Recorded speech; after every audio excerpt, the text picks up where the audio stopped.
Hello and welcome to hankgames Without Hank. My name is John Green, manager of the AFC Wimbledon Wimbly Womblys, and we're 1 minute in to our game against Liverpool because I just started playing and didn't start talking, and because I was thinking, I was having a thought. I've been having a lot of worry lately, and I was having a worry, and my worry was so intense that I forgot that I was sitting in front of a microphone and thought that I was just playing FIFA for my own edification and not for our shared joy. AFC Wimbledon in second place after our shock and really entirely my fault loss to Chelsea.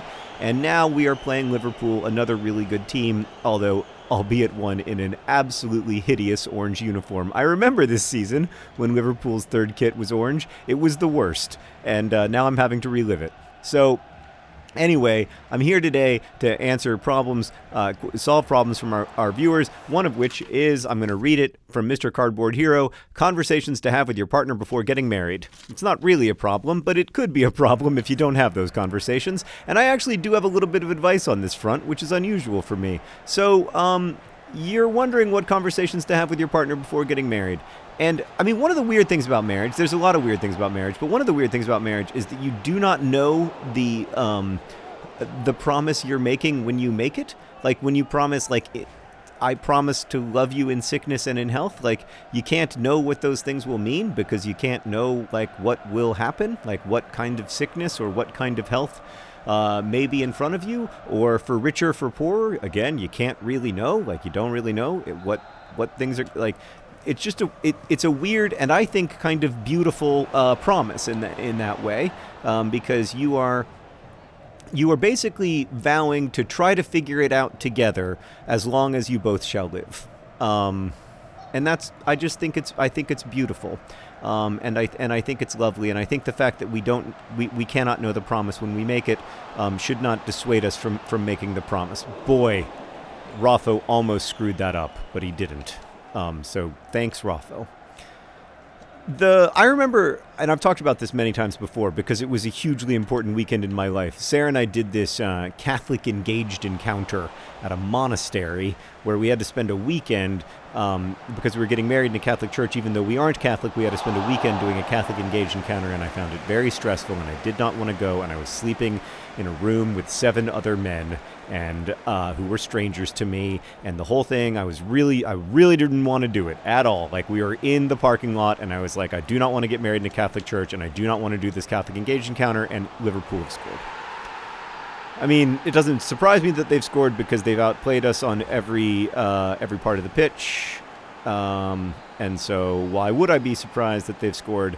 And we're not quite yet in collapse mode, but we are in. It's a worrying time for fans of the AFC Wimbledon Wimbly Womblys, who are, after all, trying to achieve something extraordinary in this final season in FIFA 18, which is to win the league. Liverpool, of course, also trying to win the league, as they have been for 30 years. So we'll see what happens, I guess. Oh, that's not a good ball. That's frustrating. I'm better than that. Who's walking? Who's that person who's walking? I feel like I need to take them out of the game and punish them for... It was this person. Who is that? Oreo Baskets, why were you walking back on defense? That's the kind of stuff I just won't allow. But I'm not going to take you off right now because you're too essential to our team.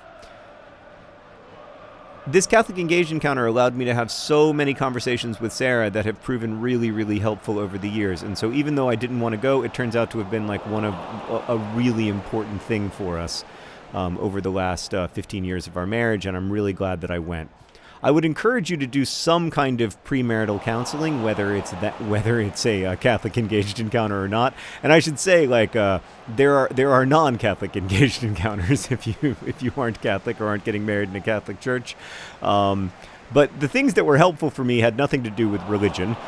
They had to do with having kind of modeling ways of having conversations, and also understanding that love is not just a feeling; it is also a decision.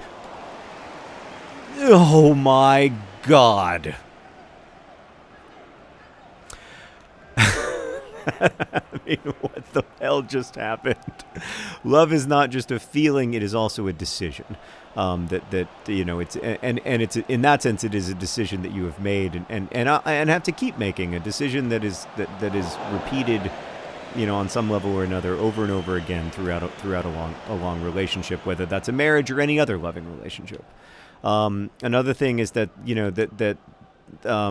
there are cycles of feeling in any long-term relationship, cycles of romance and disillusionment and content, and periods of disillusionment do not mean that periods of content and romance are not coming.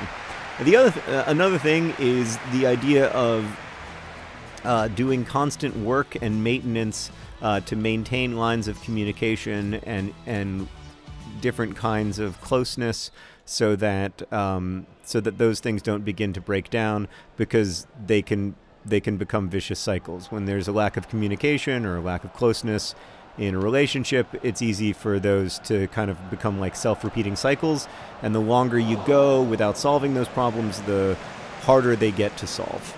All of this I learned that week, and it was really, really helpful. So that's one thing that made a big difference for me.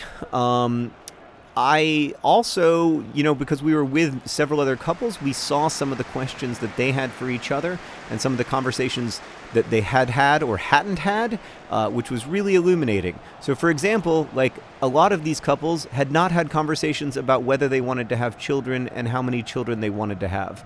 That is an important thing in a marriage.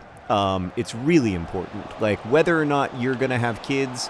And obviously, like you can't know when you get married whether or not you're going to have kids, and you can't know how many kids you're going to have, but you can know whether you want to have kids or whether you intend to have kids and how many kids you intend to have. You can know the basics of how you want to, or some basics of how you think you might want to raise those kids. Those are, I think, really important conversations. So like we did this thing where couples stood back to back and they raised their hands if they wanted to have children, and like then you would turn around and see what your partner had done, and like people got in huge fights in front of us. It was so uncomfortable and weird. So yeah, I think that's a really important conversation to have. But that said, like it's another one of those things where like intentions are one thing, and they do matter, but like of course one's intentions is not the only force that shapes one's life. And you can agree on wanting to have kids and end up not having kids, or you can agree on not wanting to have kids and end up having kids. There's a lot of ways to have a life, and I for one am exhausted with people telling me that there's only one right way, or that there's only one good way. There's a lot of ways, and there's a lot of good ways. There's a lot of ways to have a marriage and to have a good marriage. And like I'm not here to tell you that that only one way works. But I do think like having those conversations. I also think having conversations about money is important, like depending on how your financial lives are intertwined before you get married. So like Sarah and I always, like, from the time that we knew we were going to get married, which was like maybe, it was weirdly soon after we started dating, like I think it wasn't that long. There was a big difference between when we knew we were going to get married and when we revealed to each other that we knew we were going to get married, if that makes sense. I need to make another substitution. I'm up against Jurgen Klopp's Liverpool. By the way, Jurgen Klopp, just a beautiful man. Gorgeous on every level. I'm going to bring on Am I going to bring on King Udo? Am I going to bring on King Udo in place of Anoma and really try? I am. I'm going to bring on King Udo in place of Anoma and really go for it. I believe I can win this game, or at least that I can tie it, but I don't believe I can do it with Omarson, son of Omar, out there. So it's Dicko and King Udo coming on. King Udo hasn't shown a lot as a Wimbly Wombly yet, but life is full of surprises, and I believe that he has a bright future with us in the next 16 games before the end. Come on, Ball John Green, beat those two guys. Oh, Ball John Green didn't quite have it. Probably should have gone over the top, but I think I've forgotten how to do that.